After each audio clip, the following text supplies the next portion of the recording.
Hey, it's Jimmy Rees here on Pure Grit. I can't wait to have a chat and talk about everything. Welcome to Pure Grit with Paula McGrath. If you search the word grit, you'd see that it means to have courage, show strength of character, passion and perseverance.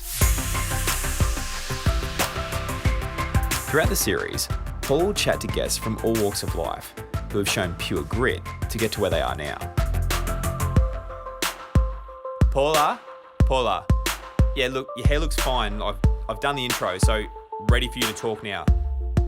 Yeah, you do your talking thing. On my podcast today, I'm very honoured and also already got a smile on my face because this is a man who has brought smiles to many parents' face as well as kids. Please welcome to Pure Grit Podcast, Jimmy Rees, aka Jimmy Giggle. We knew him from Giggle and Hoot. Was it over 10 years, Jimmy? You were on 10 years. Yeah. 10 years. Yeah. Hey guys, it's great to be here. Oh, thanks for joining us on Pure Grit. And I see great. that Looking forward to you're in your caravan. I am. So yeah, a little information about my caravan. This is my home office at the moment, and I'm not on holidays. It's parked in front of my yard, and I've got an internet cable which is 30 meters long, which runs from my router inside out the front door and then into the caravan into my computer. So yes. You're not only one of Australia's much loved celebrities, you're a genius coming up with that idea. Absolute genius. Got the power cable plugged in. The lights are on. I can turn the heater on if I want. Make something in the microwave. There's a stove in here. Jimmy, thanks for joining me because last year I was a big, massive fan of you on Dancing with the Stars, and I had been talking on radio saying, "Oh, Jimmy's going to win." Like, absolutely, I was dead set picking you as the winner. I was like, "You have got this," and I thought, "Oh, you're going to get so many votes from all the mums." Sorry to your wife, Tori, but I hear that you've got a massive fan base from mums who loved watching you on Giggle and Hoot as well. There you came on Jimmy's sizzle on Dancing with the Stars, doing all your sexy pelvic thrusts and stuff. And then I was like, oh, he's going to win. Jimmy's going to win. I was just absolutely, you were going to win. You do know that, don't you? Well, technically still undefeated, so I don't know. Maybe you need to make a bit of a return. Are you going to return? Are we hearing that first? I think it was floated last year for this series of 2020 of Dancing with the Stars, but no, they got me back instead to do a little bit of behind the scenes hosting. So I did a little bit of that, and then ended up doing. This is where the caravan idea came from, because halfway through the series, they're like, you're not allowed to come in anymore, but we still want to do the behind the scenes show. So I'm like, what do I do? Oh, it's okay. I'll set up my caravan as a little studio, because there's no way with 3 kids in the house I was going to set up anything in there. It's too noisy. It's absolutely crazy. So how old is Lenny now? Lenny's 5. And 5. He's off to preschool. So school next year. And the twins are 16 months. I think they've just turned 16 months. 16 months. So what did you do for their first birthday, the twins? Oh, well, that was in February, so before all this lockdown happened. So there's a park just down the end of our road, actually, and it's really it's walking distance, and so it's February in Victoria. It's still kind of warm, so it was a nice day, and we just went down there and had a barbecue and invited all our friends and took over the park. It was good. They loved it. Jimmy, where did you grow up? Mornington Peninsula. It's a region in Victoria, southeast of the city, around the bay. I know the wine. I know the wine from there very well. Yeah, that's it. It's some good Pinot down here. And yes. A million cellar doors and wine tastings and stuff around here. A lot of bus tours go down to the Mornington Peninsula. But yeah, I grew up down here. So, it's coastal, but it's kind of Melbourne coastal. It faces the bay. There's not really much It's a little bit posh, Mornington Peninsula. It is a little bit posh, yes. As soon as you get past Frankston, and anyone who lives in Victoria will know that Frankston's, it's kind of like the butt of all jokes living around in Victoria, in Melbourne anyway. So, it's a beautiful area. You went to school there, obviously. Yep, went to school there. Why did you always know what you wanted to do, or was it acting, or what did you study at school that drove you towards becoming Jimmy Giggle? Yeah, I guess there was a few influences in my school life, I guess. And as a kid, you know, I've had these conversations before, and I didn't really realize until I first started talking about it, but my dad, for some reason, always had a camera. And back in the 90s, Oh, it was your really poor kids. hard. No I'm one. already thinking of your kids. Oh, no. I know, exactly. But no one had a camcorder. No one had a phone. No one. It was really hard to have a camera. It was expensive. Anyway, he always rented a camera from his work. They did like corporate videos. He worked at an insurance firm, and they and he had this big like shoulder rig camera, and he'd always have it in our face. And he eventually, you know, used it all the time. That he got his own little camcorder sort of thing. But he was always recording us. He loved to capture home life. And I've got two brothers, so us three boys were. What's the age difference for the boys? 2 years to my older brother. I'm in the middle, and then 5 years to my younger brother. So you're the middle child. I'm the middle child. Does that explain anything? Is that like, yeah, middle child syndrome? Like, I don't know. They talk about that. I don't even know So what that is. what did your dad do for a living? He worked in insurance. He's a salesman. He had his own business. He worked at a firm when we were younger, and then he just went out on his own and had his own business selling insurance and risk and life insurance. And he still does that, which is good. But yeah, like the camera thing, you know, like if you look back at the tapes, I was always the one pulling faces and being super silly in front of the camera. So, Hang on, like it kind of started there. Someone's just coming in. I've heard about you. Hey, mate, how are you? Good. Are you going to show me how to floss properly? Oh, here, sorry, Jem, because we've got hip hip. Oh, there we go. Say hi. Hi. Hey, mate, are you going to show me how to floss properly? No. Why not?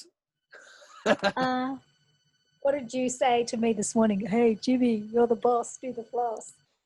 Did I say that? Yeah. What year was that? What year was that we saw you in Jack and the Beanstalk? It would have been last year. That was last year. Well, actually, you came back from Boston, Jem, and then we flew to Sydney after you went over to Boston. What? Yeah. An overseas trip? And we had a date, and he wore a suit. No. Yes, we did. No. That's so cool. No. I bet you look very handsome. No. Hello, are you finished now? Like, he's hiding in the caravan away from his kids. You just wanted good to to see you, mate. Jimmy, did you? How old are you? 8. 18. No. 8. Oh, 80? Yeah. Ah, 8. Sorry, my bad. Okay, so Nice to meet you. Bye. Who used, See you, man. who used to put you to bed every night? That music. Giggle and Hoot. Night, Jem. Night. Bye. See you in the morning. Hoot, Sorry hoot. about that. That's like my dog or Jem walking in. So That's okay. I knew he'd wander in. Sorry, we'll go back If I was not in the caravan and inside, yes. Same thing would be happening. Noise and all sorts of things. People just walking by in the background. What's going on? Sorry. So yeah, we were talking about your dad, and then we'll pick up there, Josh, if that's okay. So he used to bring home the camcorder, and just you were the one pulling faces. He always just used to have a camera, and my older brother in particular and I would always just play up to the camera. But over the years, I think I was the one who really got my face as close as I could to the camera. Was always just being silly. We were actually, like doing puppet shows, and there's videos of us doing all sorts of things, and it's really, I guess that I enjoyed, making dad laugh and stuff like that. And then into school, there was, I guess, bits and pieces that I was naturally okay at, talking in front of a classroom and stuff like that. But it was really my older brother who inspired me to get on the stage. For some reason, he was always a good sportsman. He's like tall and lanky and fast, and he was good at footy and basketball, and he played every single sport. And he was really good in cricket. He was really good jack of all trades sort of thing. And then one day, I don't know what made him do it, but I have to ask him, but he just decided that in year 8, I think it was year 8. So he's like 13, 14. He's like, I think I'd like to go and do some singing and acting. And my parents really thought that the school that he was at didn't really have a program that was great, like performing arts program. So, and they wanted to send their kids to a private school, but my parents didn't have all the money in the world to do Oh, that, yeah, but it's so they managed to get us. Yeah, they managed to get us into a private school down here, and we're a really great principal at the time. Really saw, the benefit of maybe having these outgoing boys, and Tom, my older brother, wanted to get into footy. He was good at basketball, and then he also wanted to get on the stage. And I think they probably saw it as helping obviously a family out, but getting him to do what he loved. And he went up on the stage and had an absolute ball. And then I moved the subsequent year to the same school, and then we performed in the musical. They did a musical every year together, and I absolutely loved it. And I think I sort of fell in love with kind of making, or that rush that you get from being on the stage, but also just entertaining people. It was just fun. I've always been that larrikin of our. Were you the class clown? I wouldn't say like I would take an opportunity to be silly and make a joke, absolutely. But I think if I think of the class clown, sometimes I think it's that naughty kid like in the back who's always disrupting and being a bit funny. But no, I wasn't naughty. I was a bit of a goody two shoes in the end. The teachers liked you. I did take the opportunity when there was a joke involved that I would stick my head up and. So tell me how you went from their school to. Mm-hmm. I think I have read it was like over 5,000 actors going for Jimmy Giggle in Giggle and Hoot. And how did you get that role? So did you, between school and that age, was like you were about 22, weren't you, when you started on ABC? Yeah, so I took a year off after school and went overseas and lived in the UK for a year. And, I did that too. The old gap year, which was good. Our school had an affiliation with another school over there, so the people going and coming back knew what they were getting into instead of going into a program being allocated somewhere. Sammy J, the comedian Sammy J, he did the same thing, and he actually kind of inspired my older brother to do the same thing, that gap year at that same school. And then I saw my brother and Sammy do that, and then I went over as well and did the same thing and had an absolute ball. It was great. A little bit of responsibility, like you had to sort of buy your own food and be a bit more independent. Where did you live in London? I was actually in Nottingham. Nottingham, okay. Yeah, which was a bit different, but it was good. Yeah, so the school was there, and it was great. It was good. We travelled around in the term breaks because we were working at a school, and it was heaps of fun. And I think I definitely needed that before going to uni. Then I went to uni. Sounds a bit different to my London time. Oh. Can't remember. I can remember. I ended up staying. I deferred from uni and then I stayed for 3 years. Oh, I didn't come back for 3 years.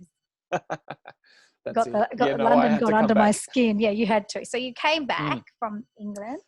Came back, went to uni, kept performing, did some local, community theatre around down on the Mornington Peninsula. And sort of kept that up a bit, and that was a hobby. Played footy, the old boys school footy team, and went to uni. And look, I thought I did media, enrolled in a media arts course. What did you do? Yeah, media arts. Okay. Media arts, and I guess it was focused around obviously media arts, but the television, the film side, and drama was one of the subjects I took as well. And I found that I enjoyed drama, but it was a bit too kind of like serious and let's find our breath and I think again, like I took the opportunity to make a joke here and there, but it was a bit too serious. And our teacher was a bit like, no, we need to learn how to breathe properly. I distinctly remember laying on the floor for a 3-hour workshop or whatever it was, just breathing. I'm like, I've been doing this for 20 years. What do you mean? Lay on the floor and breathe. Yeah. And there's a well at the bottom of your diaphragm, and it's like the breath is kissing the water, and there's a little tiny ripple. And I'm like, oh my gosh. So I wasn't enjoying it that much. And the other thing I really enjoyed was the TV studio production side of it, which was you got to be on the cameras, you got to make like an ad, do a little news broadcast, and you could be the presenter, you could be the director. We'd all rotate around. It was only 2 hours a week, and I thought I want to be doing that 20 hours a week rather than just 2 hours. So I kind of got a bit bored of it and thought I need a bit of the person who learns on the job anyway. So I intermitted that and never went back. Much to my dad's like shock, because I just decided overnight. I was like, nah, I'm done.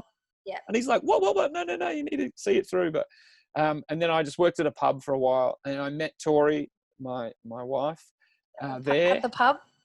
at the pub. We were working at the pub, and then it was this strange moment where Tori, we just sort of met each other, getting to know each other, and she came and saw me in this community theatre show I was doing, and thought, oh my gosh, what an idiot! No, what have I got myself into? But she. I kind of had to admit to her that I really wanted to be on television. Like she's like, you don't want to work in a pub, No, yeah, you had to tell her. And yeah, I kind of had to admit that. And she said, righto then, you get an agent first. I've read, go and get an agent if that's what you really want to do. Encouraging you, right? This is what you're going to do. Yeah, absolutely. Yeah, support from the word go. And we'd only known each other a few months, and it was really, everything sort of went at lightning speed with Tori and I. We met each other, we started hanging out, and after a few months we were going out. Then we moved out together, and that's when we saw this ad that popped up for the ABC. There was new talent on the ABC. They were launching a new channel, and it was actually not an audition for Giggle and Hoot. That came after. It was they were launching the new digital channel, ABC 3, which is now ABC Me now these days. And there was a program on there called Studio 3, and it was kind of like hosting the whole channel. That. Yep. Yeah, and then there was a bunch of other jobs that came, like other new shows and segments and things they were doing as part of that channel launch. So it was a publicity stunt as well. Send in your video. We'll get some fresh new talent. And they had this big campaign, and so I, with Tori, give me a kick up the bum, said, well, look, this is an open audition. You don't need an agent. Like, you can go for this right now. So I really did. I really, and at the last minute, I recorded it and I went, fine, all right, I'll send it off. And found out later that 5,500 people auditioned, sent in that same DVD as well. And the poor casting director had to sift through them all. But I got shortlisted in Melbourne. The producers flew around to the capital cities and saw the short list of people. And I met Scott Tweedy there, who ended up being on Prank Patrol on the show. And now Scott, he's off in the... He was on Channel 10 for years, and now he's over in the States doing some things. So we became friends there at the audition, and then the phone went silent for a bit. I heard they had a final 12-person final, and I know, and then I don't know. Look, I don't know if you're supposed to do it, but I called up the casting director, and I asked her. I was like, 5,500 people were probably thinking, but should I pick up the phone? But I don't know how many people did, but I did. I called and I went, stuff it, why not? And then, she said, oh yeah, I remember you. You were this one, but I've actually got you in mind for another job, which is ABC on ABC 2, which is a kids show. And you have to speak in a really high voice. I know, yeah. I was at the pub at the time. I got this call from her, and she called me. She said, I'll call you back in a few days. Anyway, I was on a shift, and I got this call, and she said, yeah, we'd like to see you for this thing, but we just need to know, you need to know a few things. Can you sing? I said, I've just been in this musical. Like, yeah, I guess I can sing a bit. I don't call myself a singer, but yeah, I can hold a tune. She said, go on then. Oh, went, no. Oh, what do you mean? Yeah. So I'm like, I'm in the restaurant at the pub, and I was like, quickly put down the plates, and I zipped upstairs and into the function room where there's no one in, and I was belting out Happy Birthday and like a song. I just did this wedding singer, the musical, and I sang a song from that. It was so bizarre. And she went, yeah, that'll do. Yep, sure, we'll be in contact with you, and we'd love to fly up to Sydney and do an audition. Wow. I went, oh, okay. So yeah, then I flew to Sydney, did an audition, flew back home, then they saw me again. And I was auditioning with puppets, and these puppeteers brought their own puppets. It was so bizarre. So this guy would whip out a dog and be like, "Hey, I'm Hoots." Do the voice, yeah. And then they'd be trying voices as well. So I didn't know at the time, but the producers told me that I was kind of like their main prospect for the job, and they weren't really auditioning anyone else. But I thought I was still a second round audition. I didn't know. I'm auditioning with these puppets. They're obviously testing me with these people, and I didn't know that. I just thought, oh my God, I've never been to an audition before in my life. I don't know what to do. Turns out that day, the series producer who really needed to see me that day, she fell off the bus and had to go to hospital and get a stitch in her face or something. So she missed my audition, and so they flew me back up again. And by that time, I'm like, I think I might be getting close to the end here. And I was the only person who auditioned. She just wanted to see me again and meet me. And then I had a discussion over the phone. I think that was a Friday. And then on the Monday, they called me and said, yeah, you're moving to Sydney. Let's do it. And then obviously Tori and I had to have this discussion. Had to have this, yeah, you had to have a chat. I'm never going to get this job in Sydney. I'm never going to get this job. We'd only known each other for we lived together for 6 months. And, you know, obviously she's doing uni. She's a couple of years younger than me. She just started uni and and, you know, full credit to Tours. Like I said before. Then you got the job. Support from the moment we met. And I got the job, and she said, yeah, I'll move my uni and let's just work it out. This is a dream job for you. And we took off to Sydney and walked into the ABC every day. Well, a few times a week for 10 years.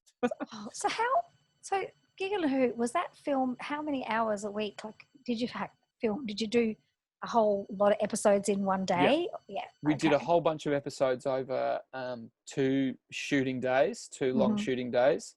And we had a rehearsal day as well, which we go through and make sure everything was fine for the shoot the following 2 days. So like in the early days, in the first year, probably it was every day, or like there was 4-day shoots and a rehearsal. But that didn't last too long before they nutted out the schedule pretty well. And they obviously couldn't afford to have a 5-day shoot every single week. That's not how it was commissioned. But to get the content in the can to start with, they needed to do that. So after a few months, it dialed back to this schedule, which was pretty much the same for 10 years. Wednesday, rehearsals. We'd read scripts. We'd all have a laugh about all the scripts we're going to do. There might be 40 scripts for that week or maybe more. And then Thursday and Friday, we would shoot from 7 a.m. to 3 p.m. or whatever. And yeah. Wow. And you did that for 10 years. And then, of course, you had promotional things to do and everything else. Yeah. Between and, Wow. Yeah, and there's all sorts of other stuff. So where's the puppets now? I've got no idea. Probably collecting dust in a box in there. They would be somewhere. They'd still have them, surely. Yeah, they absolutely do still have them, and they've kept some bits of the set and stuff. But yeah, a lot of the stuff's just gone into storage. And yeah, do you have any idea how popular you were going to become? Did not know at all. And there was a moment. So we'd been doing the show for about it was probably almost a year, probably 9 months, and it was probably a few months. Yeah, probably a few months after that, actually. It was probably almost 12 months. And my now manager, David, he was working at the ABC in DVD sales. You know, DVDs was still like a thing back then. And he had this idea that, like, well, Giggle and Hoot has to have some DVDs. And I think they were thinking about some merch. And DVDs was obviously the first thing to it was a no-brainer. Like, yeah, it's a TV show. Let's put it on a DVD. So they figured out how to do that. And then he was like, let's go and promote it. And we'll get Jimmy Giggle and we'll organise a little pajama party because he wears his pajamas. And we'll go out to a shopping centre. And the first one was in Victoria, actually. And we went to a shopping centre in Victoria and Eastland. And I did not have any idea. I didn't look at any ratings. Didn't even know how to look at ratings. They never talk about ratings at the ABC because it's not really top of their list. You know, they obviously want to know if the show's going well, but they want to know that audiences are entertained rather than, you know, in the commercial world. So I went there and I got in my pajamas in this back room of a Westfield or whatever it was. And the security guard came running in and he's like, it's crazy out there. It's absolutely crazy. I'm going to have to take you back through the car park and back around the thing. I'm going to get mobbed. Yeah, and David and I laughed so much because every shopping centre we went to, and there was big crowds, and the person who was running the event would always say, oh, the line's all the way back to Target. It's all the way back to Sanity. And I've never been there. I don't know where Sanity is, and I don't even know where I'm sitting. There's no reference. So no concept of where's the line, yeah. The line goes all the way back to Sanity. And I'm like, I don't know what that means. Is that 1 metre or 100 metres? Anyway, so he took me back through the car park, and yeah, I was just sort of gobsmacked. We came out this secret door near this little table I was sitting at, and there was people. The shopping centre sort of set up like, you know how some shopping centres set up. There's like a big circle. It's like sort of a circle area at the end of a shopping centre usually, and then there's escalators that go up, and then they go round again. You go up the escalators. There's a big void in the middle. Well, the line went from my table round almost a full circuit of the top level, and then went down the escalators. People were queuing on the floor below, which was so strange. So that was your first moment where you thought, oh my goodness. Yeah. I thought, I'm not going to be here for 5 minutes. I'm going to be here for a few hours. So we sat there and had a pajama party for 3 hours and met everyone. And then I sort of went back and reported that back to the team, and they were like, whoa, we saw some photos, and And obviously they'd been getting some stats from the channel and stuff. They have an idea, but you just nice didn't have any idea. No, I had no idea. It was nice to get And who were worse, the kids or the mums? Pushing mums, like, get in there, get the photo with Jimmy Giggle. Come on. Oh man, it's so bizarre. You know, if I was to queue up for 3 hours, I just would never do it. But, you know, having kids now, I'm like, oh yeah, I guess if they really, really, really want to do it, yeah, look, you do anything for your kids. And I think that's a theme that's run through my life, or even the last 10 years, is that people see me and they go, I would never usually do this, but it's for my kids. They've got the excuse. Of course. So they come up, oh, can I take a video and a thing? And yeah, which is great. I really love meeting people. Now you'd have a whole lot of new fans from Dancing with the Stars. They'd be like, oh, Jimmy, can I just get in here with the photo? Oh, sorry, Tori. Sorry, kids. Yeah, move it away. Sorry, kids. Oh, this is just for me. Yeah, get out. Yeah, I'll do a token one with the kids. No, yeah, I don't know about that. So you didn't have. So you play like lots of instruments. Did you?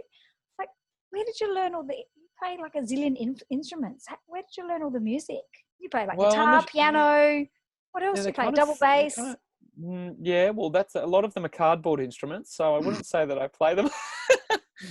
At the start, you know, they asked me if I played the guitar, and I said, yeah, I played the guitar. Did you lie, Jimmy? I picked it up, and I wasn't that good at the guitar, but I was okay. But I picked it up when I was about 15 or something, and I just sort of, at that age, you have the time to devote to learn. It's sitting there for hours and hours and hours and just learning how to do a bar chord or something, you know, which takes forever. And I just would not. When you get older, you just don't have that time. So I was grateful for putting in the time and effort. And I was obsessed with it when I was 15. And for probably, 5 years, I was just every single night playing guitar. And my uncle gave me an old electric guitar to play. And I was doing that. So I got okay at it. And I played the guitar in my audition. But then one day they're like, oh, it's really fun you playing the guitar. Here's a ukulele, learn that. I'm like, okay, it's not too dissimilar from the guitar. And then they're like, oh, can you do the trumpet? I'm like, never picked up a trumpet in my life. But luckily, you know, like Giggle and Hoot and Jimmy Giggle, the character, is a bit of a klutz and a bit of a fool and clumsy and stuff. So it doesn't always have to be perfect. So, and I made it that way as well. I was given the liberty to sort of bring my personality to the character too, which was good. So I would just make a awful sound, and they'll be like, yeah, that's funny. Yeah, that's good. Yeah. Yeah, we like that. That's good. Yeah. We love it. And then they started making instruments out of cardboard. So, so I didn't really have to play them. That is so funny. So did you come up with the voice of Jimmy Giggle?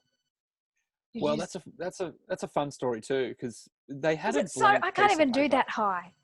Yeah, I know. And I don't think I could do it to start with anyway.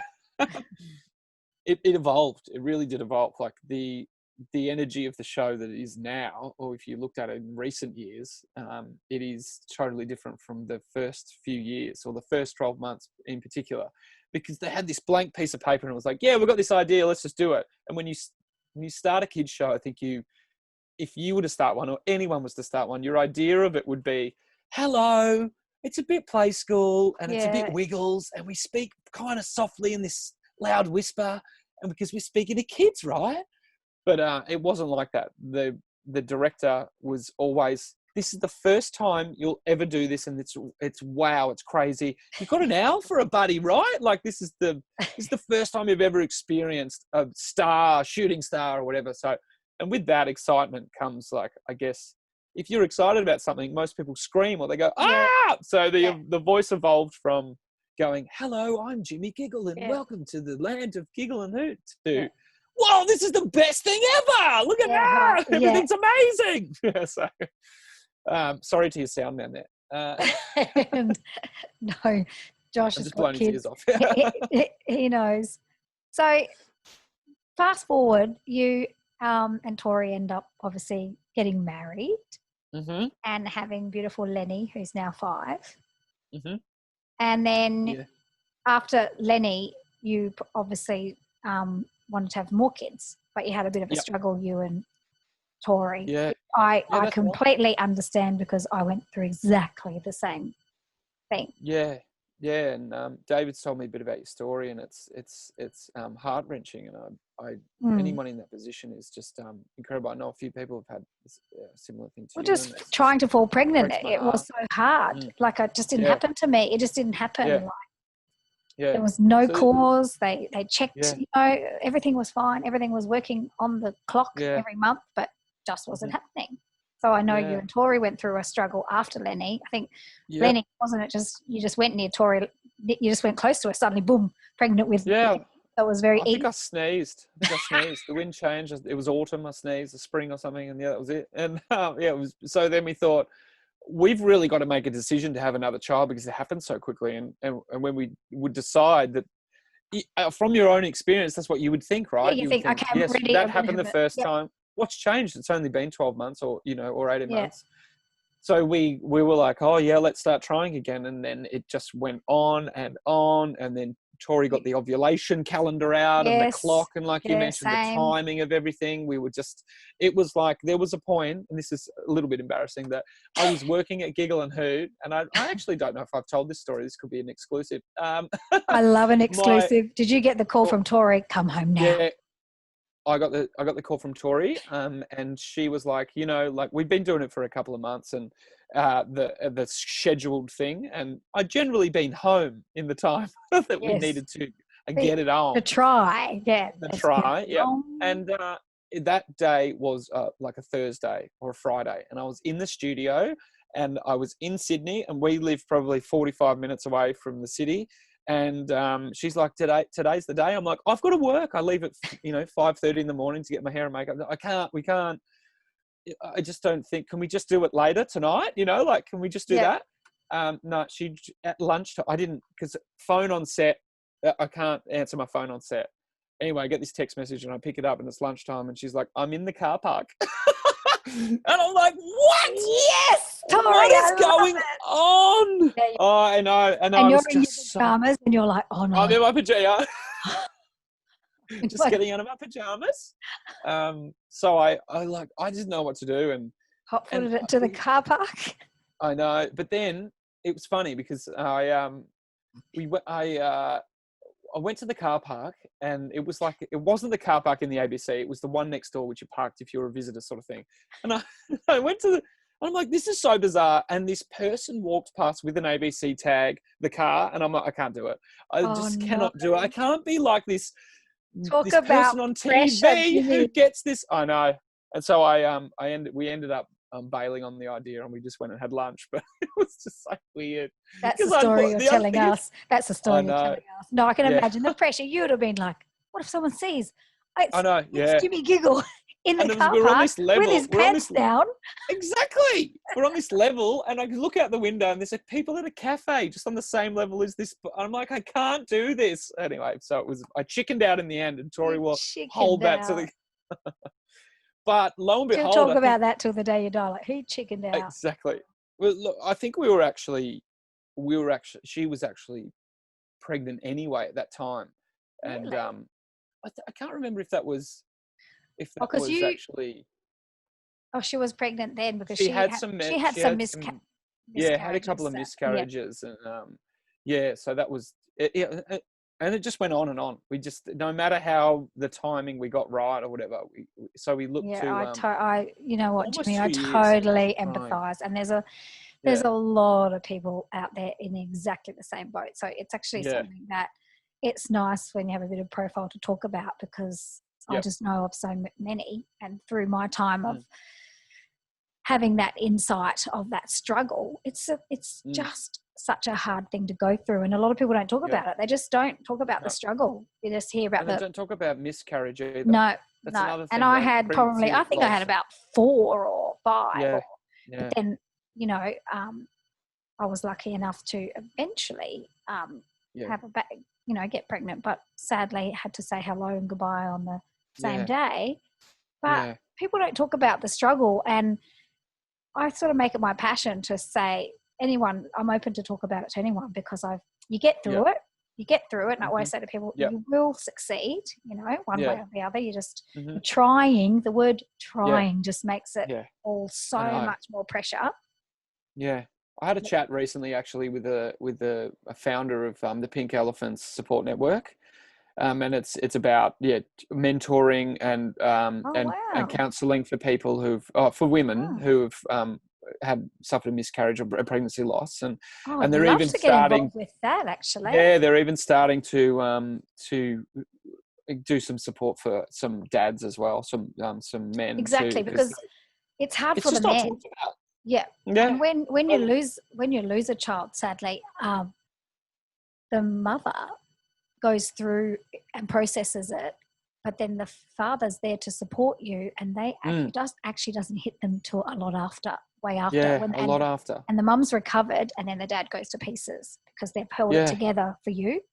For sure. And it's just such almost polar opposites in the female body changes so much from the instant that you're pregnant, and then the instant it's not there as well. It's goes through all these things, and sometimes there's surgery involved, and it, you know, and there's a range of different things, and us men feel helpless, and I think it needs to be talked about a lot more, and the support needs to be there, and this network just seems like they're doing great things, and it's wow, I'd love to know more Pink about elephants. that, actually. Pink elephants, I'm going to look that up. Yeah, and then fast really forward, you did IVF and actually eventually fell pregnant with your beautiful twins. Yeah, well, IVF was a struggle as well. Was it? Yeah, I mean, absolutely. IVF is just so tough. Crazy. It's amazing what they can do, and there's still some sort of strange stigma. We'll call it whatever you want.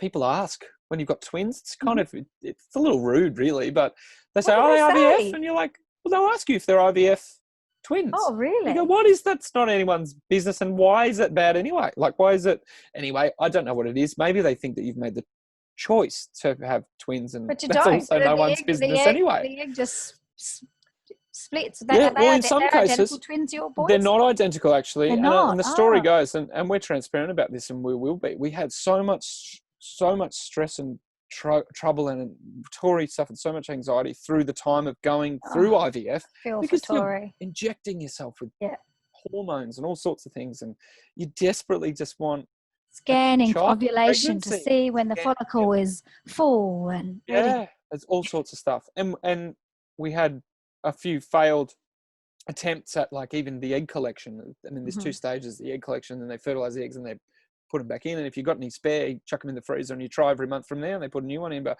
we didn't have any eggs really that fertilized well for 3 rounds of that egg collection, and that's the hardest part.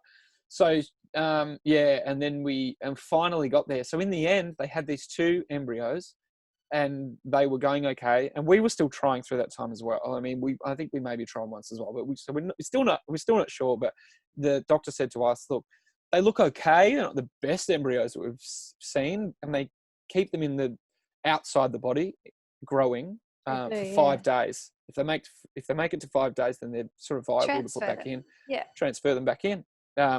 And so after just 2 years of trying, 4 months of just this bizarre IVF world, and Tori putting her body through everything, we just said, put them both in at 3 days. We don't, because we had so much disaster and with her, so much loss, a lot of hope and a lot of loss, and even you get this number like of eggs that they've collected out of Tori after she's woken up from the egg collection procedure, and she's got a 7 on her thing. So, oh, that's great. 0 fertilized, and so therefore you get excited, you don't get excited. 15 the next time, 1 fertilized, and then it didn't make it to day 5. So it's like, oh my gosh, it's just, a roller coaster ride. So we ended up putting 2 in at 3 days, and they weren't, like they said, they were growing okay, but we've seen better. Do you want to wait to 5 days? The doctor said, look, it's up to you. And then we don't know, because we're still sort of trying as well. Naturally, we were just trying anything. And they, and then we got upside down, sideways, whichever way. I know, whatever way. So we got Mack and Vinny there, and really one of the incredible things, and we do think it is the 2 embryos we did put in. But one of the beautiful things about IVF, and for people who think that it's just bizarre, and they wouldn't sort of, and it's unnatural, there is this. We've got this time lapse of our twins, Mack and Vinny, in the petri dish. And there's this time lapse of them growing for their first 3 days of their life. And it's quite empowering. Like, it's quite, you look at that and you go, you don't get that in a natural birth. And it's kind of, so it's kind of incredible to see they're really, the cell splitting for the first. So how was that first, I guess, probably 3 months where you didn't obviously tell anyone? or you didn't Yeah. know, like we were not saying anything. It's going, well, It was- you wouldn't have wanted to tell anyone because of the loss that you'd suffered. Yeah, we kind of held it pretty close to our Mm. chest, and we told our parents, and that was about it. And we were living away from home. We were living in Sydney at that time, and yeah, so it was when Mum and Dad came up or whatever, we'd break the news and to them, and it's actually an extended, weird, funny, I guess, story. Tori had this car accident, and it was a minor accident, but she got a bit of whiplash from it. Someone rammed in the back of her, and she was pregnant with the twins. Oh. But at the time, so we were close with the doctors, because you're very close with the doctors when you're doing IVF. And he said, just come in, and we'll just do a scan on you to make sure there's no internal bleeding, because I know you've had, and we want to monitor you really closely. Went in, it was probably only 6 weeks, and there was a heartbeat. Oh. One heartbeat. Oh. Just one. And he said, oh, look, it looks like there's another one there, but it hasn't taken, and it should probably, maybe, if they're both tracking the same, have a hub. So we thought we had one. We obviously, that was the first scan we sort of went to, so we didn't know if we had 2 or not. We put 2 in, but we thought, if one goes, if they, we'd had That's so much. fine. Yeah. Yeah. And then, so we thought we'd had one for another 4 weeks. And then Tori went to another scan and came back with 2 pictures. And she's like, that one that, and I'm like, what, you got 2 angles of a dot? Yeah, I didn't go to that scan because I was working, but I've got 2 angles of a dot. Great. No, she's like, there's 2. I almost fell off my chair. It was, twins. Yeah, I know. So that's when we found out about, For me, it'd be like twins. I'd be in like, how do I do it? How will I do with 2? Exactly. So there was this weird story, we put 2 in, we thought, stuff it. Let's just try. That would be, if we get 2, we get 2, if we get 1, that's great. We thought we had 1, and then 4 weeks later, no, we actually had 2. That's just amazing. So then when in the pregnancy did you get Dancing with the Stars? Like think, okay, I'm going to go on Dancing with the Stars. Because that was while Tori was pregnant. Absolutely. Yeah, it was pretty early on. So when were they born? February. So you were saying they were probably pregnant July-ish or something. July. Is that right? I don't know. 6, 7, 8, 9. Yeah, maybe earlier than that. And then there was early talks about probably in June, July about Dancing with the Stars, and obviously we knew we were pregnant then. And then sort of a lot of back and forth for another month, and then probably August, September, they were like, no, we want him in it. And I'm like, so we're just fast forwarding to the due date, and the date Tori we booked in for the cesarean, and it was 4 weeks before the first show, the live show. Wow. So I'd already started rehearsing while Tori was pregnant. You rehearsed for about 6 weeks before the first show, and it was summer, it was hot, Tori's humongous. And I'm down, doing all your sexy moves with these with a 20-year-old girl I've never met. I'm like, oh my goodness, yeah, I know. But hey, it was something that I couldn't pass up. But you were just amazing. You were amazing. You were amazing. Fun. How did you know you could dance like that? Or no, you just that was your first try? In those community theatre shows and the school shows that I did when I was younger, I would always try and force myself up the back, because in the group numbers, even if I was a lead role, I'm like, I can't do it. I was not good at learning choreography, and I guess it may be the environment of everyone's learning this together, and if you're a bit slow, keep up. And I would be like, nah. Right and at the back. Yeah. It wasn't really my thing, so I didn't really rehearse it at home. It's community theatre. You can get away with that. Put on a big smile and you'll be fine. But yeah, this one, I was like, you've got to perform it live on TV every week, and you've got someone obviously supporting you through it and teaching you. Yes. So frustrating, and it's so bizarre. But after probably 3 weeks, you get into a bit of a zone of how you learn, and you've learned some things about how you learn. Like I've got a great memory for learning scripts, and that really transferred over into learning the choreography. She could teach me the choreography in a day, and I'd remember it. My feet would be in the wrong spots, but I'd at least remember where I'm going. Because it just looks really hard. Like it's really viewer, hard. It looks very, very hard.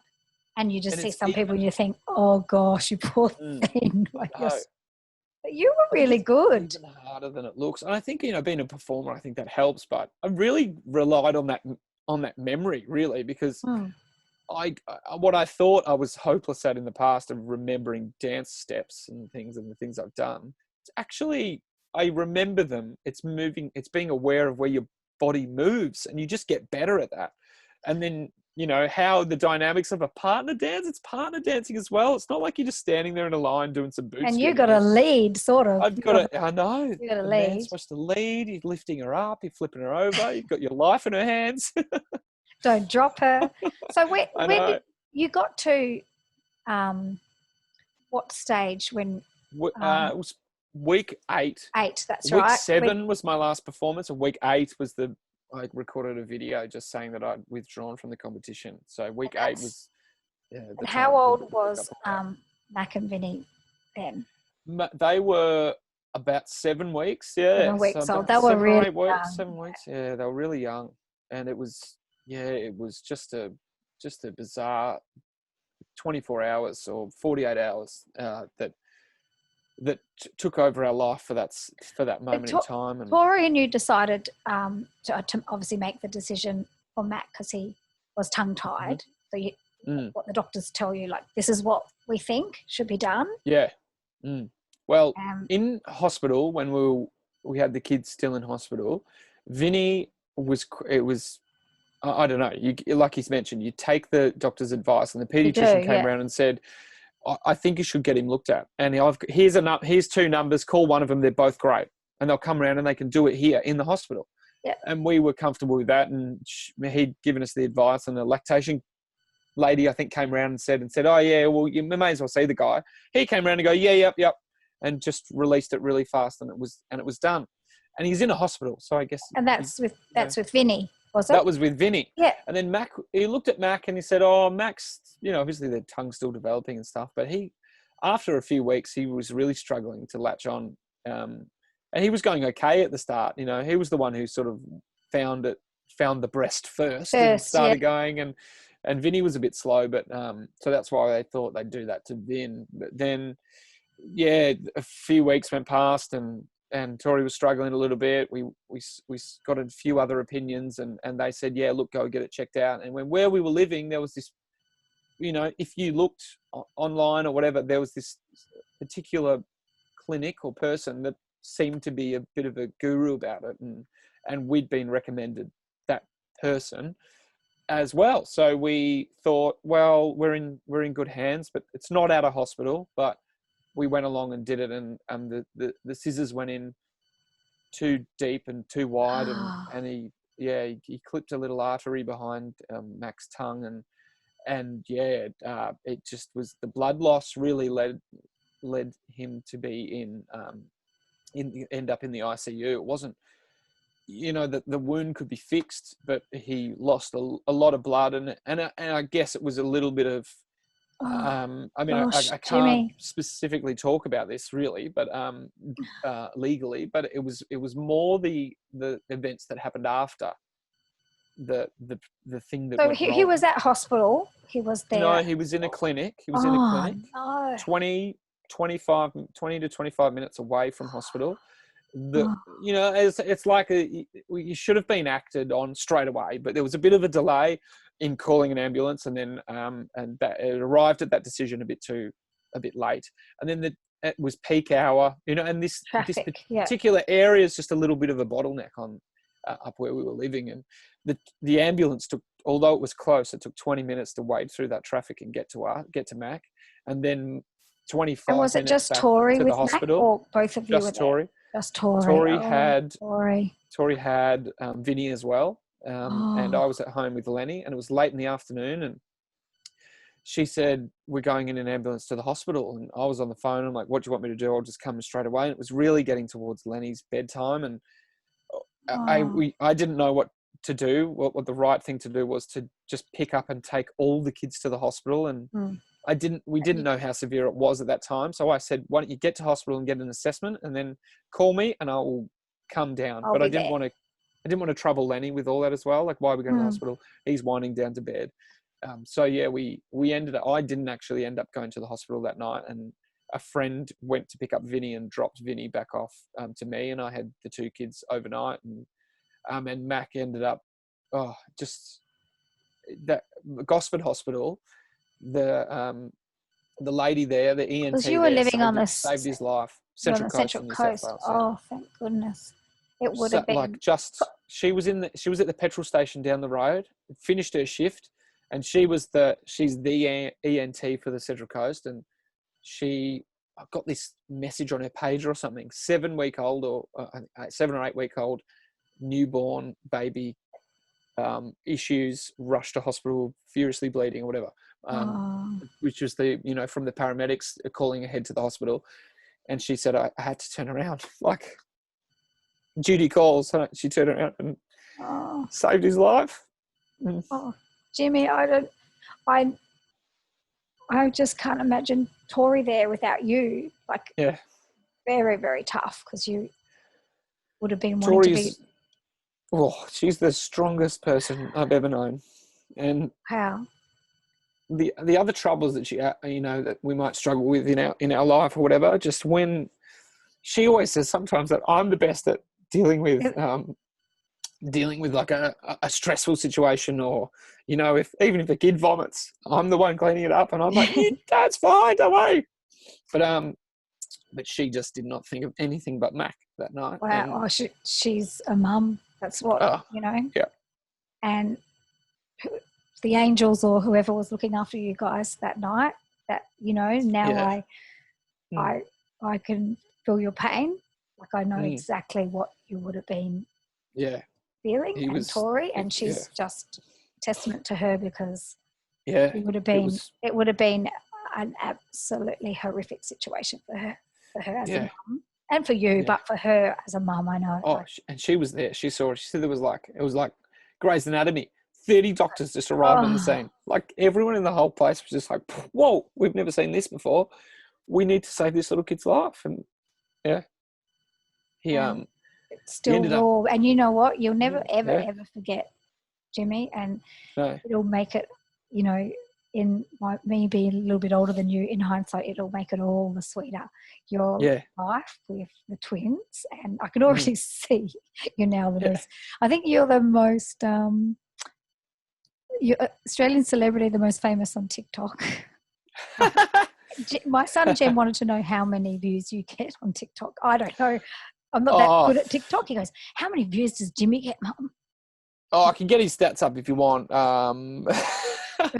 I just found that bizarre. Like, if I uploaded a video one day, and obviously kids who'd watched Giggle and Hoot from when they were 7 or 8 or 9 and now teenagers, or and they're in the TikTok demographic, or at least the start of the TikTok demographic, and they all were like, what? Jimmy giggles on TikTok? And so it's but I was overwhelmed with the response. But they're the kids who watched the show in the first place, so it was that's right. It was a good, and your kids, and your beautiful kids appear a lot. They feature a little bit there. They feature a lot, which is just your twin boys and your son Lenny. They're just the most beautiful kids. Absolutely, you make very good babies. Beautiful bubbers. Is Mack going to be okay now? Like, is there anything in the future for Mack after having such a look, we were medical. The initial issue that we were worried about is that he was actually in CPR and resuscitation for a couple of times, and so Tori witnessed that as well. But he was they call it like downtime. But downtime in an adult is different to an infant. So downtime in an adult was when literally your heart stops and goes below 5 beats, or or whatever it is. But in a kid, it's a little different. It's sort of below 50. I think it was 50 beats. So which is uncommon, because kids have higher heart rates. Yeah, high heart rates. So he did. Might be. Don't quote me on that figure, but I think it's something like that. That his heart's still beating, but it's still considered like not the best. It's not the best situation. It is. They call it downtime in an infant. But so we were worried that perhaps there was something in his brain. That he wasn't getting enough oxygen to his brain in the subsequent days. But none of the signs showed up really from the professionals there. And he ended up down at Randwick Hospital, the kids' hospital in Sydney, and those guys were great in the ICU as well. They were incredible. And then to do with his injury in his mouth, because then we spent the next 10 weeks, 3 months, he had this big scar under his tongue. And for a kid who's breastfeeding, exactly, then could he feed? eventually Could he maybe feed? starting. He could feed, yeah. It was probably a week of it being a bit dicey, but he could feed, yeah. And then in the end, that was all he wanted, So he, when you're trying to do, I'm trying to do a formula bottle or something, or just pumped out breast milk or whatever. He just wanted the breast, and that's what we did for him. He wanted his and again, sorry, my phone's ringing. Again, my wife Tori was just. Those 10 She's a weeks rock were star. probably some of the hardest. She slept with him, kept him comfortable all night, and got in the worst habits you can for a newborn child. But he needed to. Sleeping in the bed. She wouldn't have been getting much sleep at all. Zero sleep. Yeah, zero. And so he was a real struggle to get to sleep. Hang on, can I just text my dad quickly? He's sure. Is he okay? Yeah, he's all right. No, I've just got to see him soon, and I guess he's probably wondering. He's waiting for you. Yep. No, it's not. It's in a little bit, but I guess you can might text be hearing him. It. That's fine. He was instrumental in you becoming this famous Australian celebrity. So I know. You can text him. But Jimmy, I think I find Josh is sitting here, my producer, and he had this happen to. He had the same procedure with. Was it your son, Josh?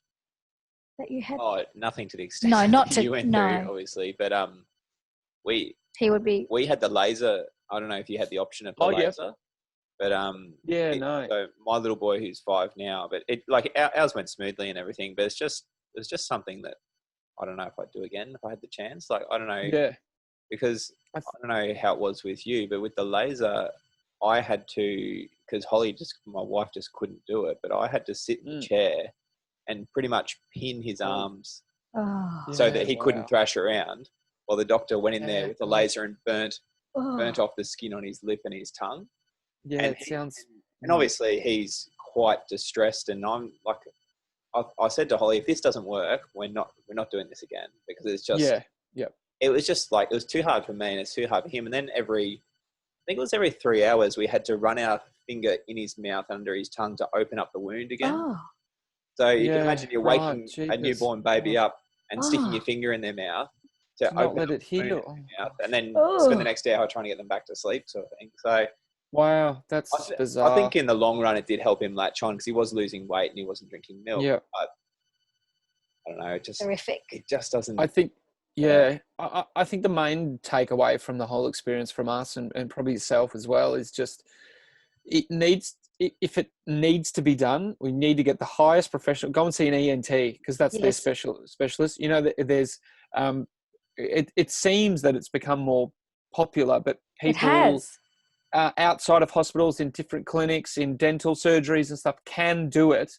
And I don't know what qualifications you need to do it, but I would recommend getting to a specialist, getting as many a referral to a specialist, an ear, nose and throat surgeon, and get their assessment, because you could probably wait as well. Her advice might have been, let's just wait. If he's still drinking and he's going okay, let's try and maybe give him some, spoon feed him some stuff for a couple of months, and it might sort itself out. And then, and she that's was good like, advice, Jimmy, at a hospital. To people listening who maybe, might be right now, they're considering that, is to go to a specialist and get opinions. I wouldn't worry how much it costs, and if they have to go into a full surgery, a proper surgery to do it in a hospital is the other key that our ear, nose and throat surgeon said to us. It's like it shouldn't be done outside of a hospital, because even the simplest of procedures, you think you just snip that little bit, and that's why I think it's kind of become popular. If there is an issue, we'll just do that. It's so simple. Can you pay cash? We'll do it right now. Like it's so. Yeah, let's just do it. Such an easy. Do it while you wait. Yeah, the mouths heal really quick. Yeah, exactly. You always hear that they heal really quick.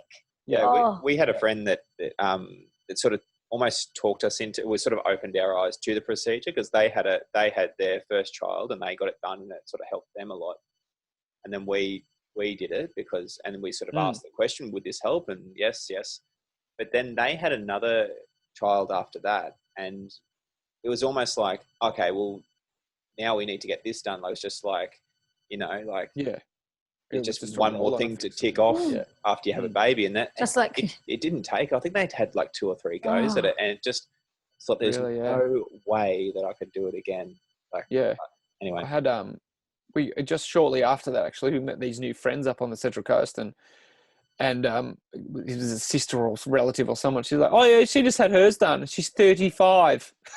Like, she got her whole life and been fine, but she was like, oh yeah, it's kind of just getting a little bit, you know, whatever. And oh my God, my best friend growing up in Adelaide, like all through my whole primary school, she was tongue-tied, like never a problem. Like that was her. She'd always go, watch this, and show us. Yeah. You know, she could roll her tongue, like, and we'd be like, oh, that is so cool. How do you do that? She never had a problem, and in my age now, and she's still got it. It didn't cause her an issue, obviously. And never had it done, and you know, she's grown into a grown woman with her freaky move that she can show you. Like, watch this, and you can't poke her tongue out. But I didn't finish your question before as well about Mack and ongoing. The other thing we keep an eye on is just his speech and stuff like that, from to do with the wound that was there, but it's healed nicely. The ENT was happy with it, and we'll just get him assessed every year and just make sure he's tracking well and there's no long-term damage there. But we can't see anything at the moment. What does he say? What are the boys' words? Dog. I think dog's been their first word. It's just ridiculous. They see a dog. Not dad. It's normally dad, and you want them to be mum, and they say dad. Exactly. Oh. I don't know, but they can say mum and dad, but they do not say it ever. They're like, mum. Okay, that's it for the month. I'm not going to say it anymore. I know that dad is easier to say. Yeah, dad. But they say dad. They say, dog, bird, and Vinny makes sounds. When he sees a dinosaur or whatever, he's like, and then he hears like a plane, and he's like, yeah, exactly. He does the sound effects. When he hears a plane, he's like, and you're like, so he knows what. Yeah, doesn't fall too far from the tree, Jimmy. Exactly. So you really, that's why you ended up, because of that. Of course, you left Dance with the Stars, and everybody in the whole of Australia's hearts was with you and Tori at that time. No one knew what was really going on, but we just knew that you had to go, and that was that. So that's obviously now you spend a lot more time at home with the kids, don't you? With your newfound fame, with the best. Everyone listening, you must look up Jimmy Rees, Instagram, TikTok, and Facebook, because I physically can't stop laughing. You just spread so much cheer, Jimmy. Oh, look, And you wait. Your kids are little, like 5. I guess you're doing a lot of Lenny with your fussy eating and watch me, Dad, look at me, Dad. Like, you just nail everything. And then now I'm already thinking ahead for you when Lenny gets to 8, because 8 is a whole new kettle of fish. It's like, yo mama. Everything's, would you like that? No, your mama. I'm like, if you say your mama one more time, oh gosh, wait, there's going to be so much material for you as Lenny grows. I feel like nothing's changed. I feel like that's what we said when I was kids as well. No, your mama. You and your mama. Yeah, but now it's like your mama, because they add in your mama. Yeah. Yeah, of course. Would you like I just would you like some lunch? Your mama. Your mama wants some lunch? Yeah. So's your face. We used to say that. So's your face. Yeah, so's your face. And then I go, see this finger, see this thumb, see this fist, you know. Remember that one? Yeah. But you've, like, so what's next? What's happening? What are you doing? What is Jimmy Rees? You're obviously broadcasting from your caravan.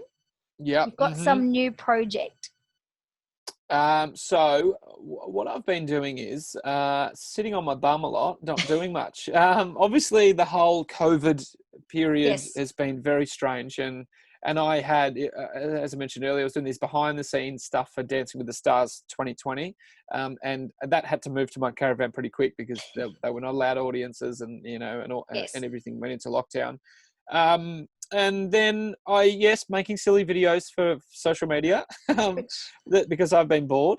And amazing the power of social media when you strike a nerve or not a nerve, like it's something relatable you put out there. And I thought, I've got to keep this going. I've got to so I kept that going, which has been fun. How do you film them?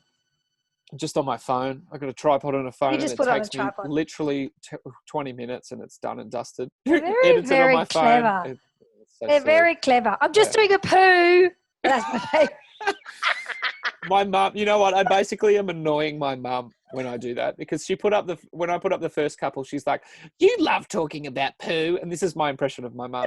You love talking about poo. Why do you have to talk about poo all the time? And I'm like, it's funny, and kids poo all the time, and that's so what it's they relatable. do, and they have to announce it too. It's just what they do. Yeah, you're doing a poo. So now, every single video I've woven, maybe the wrong choice of word there, woven poo into it. It's just and my mum. No, whenever I speak to my mum next, you always why do you have to put poo in there? Because poo jokes are funny, Mum. It's funny. And that's what and kids I'm a child do. at heart. And what about the one where you're acting out Tory? Oh, and yes. You've got the scarf on your head. I think you're acting out Tory. I stole one of her headbands, and I put it on my head. And it's actually funny because I don't think I would have thought of these silly videos if I hadn't joined TikTok, because TikTok's this weird platform where it's only videos. It's like you could only do Instagram stories, but you've got to engage people with your 15 seconds, or you can do a minute on there. But it's just so funny. It's only videos, and there's always a twist at the end, and people get really creative. And I first put it up on there and thought, this is kind of silly. You know, I wonder how this will go. And it actually went. They actually started going bananas on Facebook. Is where it really, because that's where all the parents are, I guess. And yes. We're totally trying to ban our 8-year-olds from TikTok. And he's like, yes. Now Jem's like, oh, I need to get TikTok again because I want to see Jimmy. And I'm like, any excuse. I actually had to remove it from his, because there's so much it's a bit of a content that's not appropriate on there, but yours is hilarious. I guess being. I wouldn't mind him watching that. Yeah. I know there is some. But they all try and be like a bit adult now. They're like, oh, we've got to have TikTok, and they're trying to do their dance moves, and But yours, how many views? How many views? I don't know. Some of them have gone. Some, I think my Facebook page has been. You're always thinking when you've got like thousands, like 40,000, like even likes on your Facebook page. Yeah, well, that's doubled since I've been doing these silly videos. So that's how I've thought. I've always been trying to think of things, and I've put up silly videos before on Facebook, and they go, no, they haven't done that. Well, I don't know. So I had to get a bit more creative, and that first week, I think I posted one every day for 7 days, and like 20 million people saw my profile page and all my things. I was like, how did I do that? 20 million? I know. It's like, that's the reach of those posts that I got that far in a week. And I was like, that's probably never in my whole 8 years of being on having that Facebook page has reached at all. So it's, the power of something a little bit relatable. And that is incredible. 20 million. It was crazy. So, yeah. And now it's probably going up and up and up and up as you.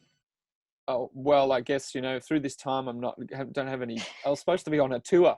With Giggle and Hoot, because Giggle and Hoot Live is still gonna press forward. Yeah, which would be fun to pull on the suit again and put on the high voice. Yeah, strap the jocks on really tight and do the high voice again. But it's I've had nothing to do, so at least grow my social media following is something that my manager's always telling me to do anyway. Well, it's the way everything's going. I wouldn't even. I couldn't even dream of about 20 million views.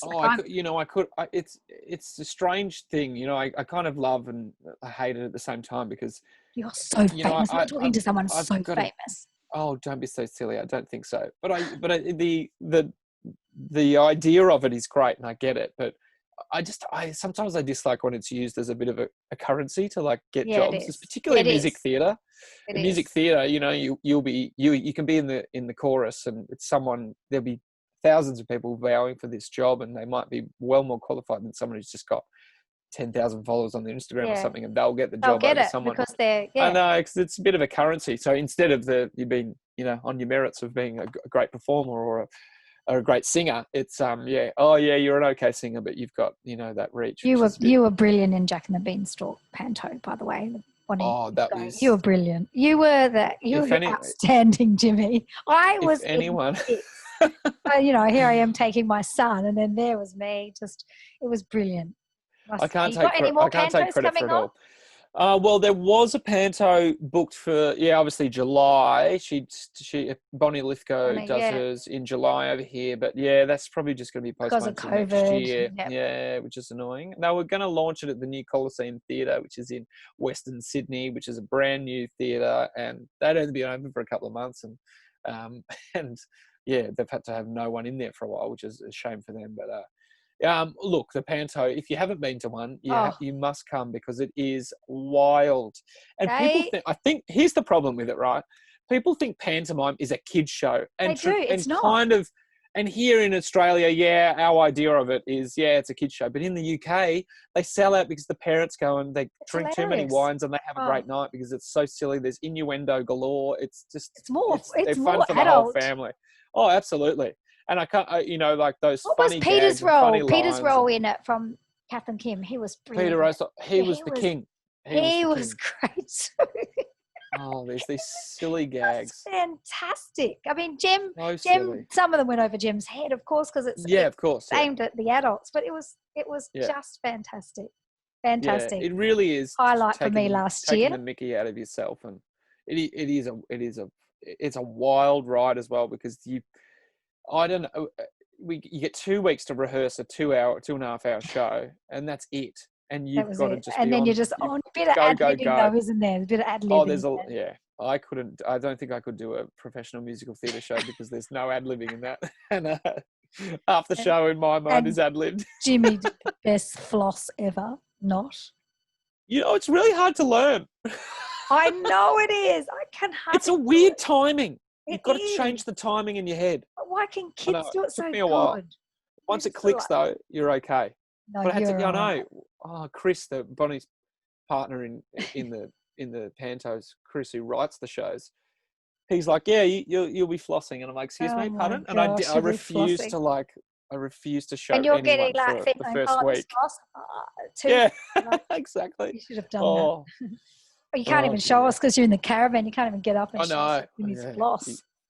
I'll have to put it on TikTok. He's got it. Make sure you do it on TikTok. I think it's a bit old. Do a little bit slow-mo so we can actually learn it properly, us adults, because I just can't nail it. Yeah, I think the timing's in 3s, not 4. So you want to count 4. You want to go 1, 2, 3, 4. But then you end up on the wrong side. You're like 1, 2, 3, 1, 2. Anyway. So what are you doing? It's mental health. You've got something. So my latest project, I did a talk a while back on, and a guy from Blokepedia, which is a bloke's mental health, Aussie bloke mental health organisation, and they do these events, conversations that matter, and they get people of note to come along, and they sit in a pub, and they lean into all the Aussie men kind of things. They sit in a pub with your mates and listen to some actual real conversations that you kind of need to be had for Aussie men. Wow. Obviously couldn't do that through coronavirus lockdown time. And he had one scheduled, the director of Blokepedia, and he did one online. It was just a Zoom session, and he admitted that he wasn't very good at technology, and he streamed it to YouTube, and he sent everyone the wrong link, and he was like, Anyway, he saw that I was in my caravan, and I actually had a microphone, a camera set up, like a proper camera set up, and he was like, you look good in there. And I was like, oh yeah, well, I've got a bit of kit. And then he said, all right, I'm going to get in contact with you in a few weeks. So he got in contact with me, and we've just done this 10-part series. It's called Jimmy's Shed. Jimmy's Shed, sort of like the men's shed. Yeah, the man cave sort of thing. And the idea of it, the name came because, Josh, his name is the director of Blokepedia. His grandpa was named Jimmy, and he had a shed which he turned into a bit of a, like a man cave. and as a kid, he remembered his grandpa inviting him into the shed and it being a bit chuffed by that. So, and there was, they'd tell stories in there and have a bit of fun in there too. So we called it that, and it's basically me chatting about some great topics, particularly aimed at Aussie men.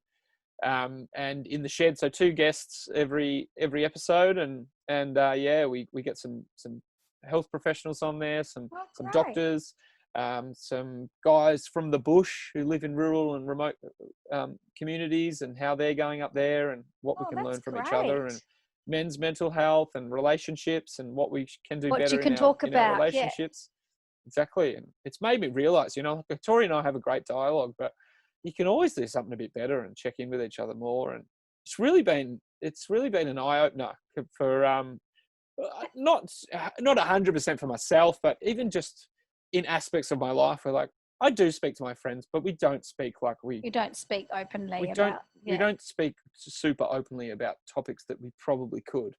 And I don't check in with my mates often enough. And one of those themes is as well that's run through the whole series is like, open a dialogue. It doesn't matter who it is with, but also chip out some time to work on yourself. Like as a bloke, we tend to be the fixer.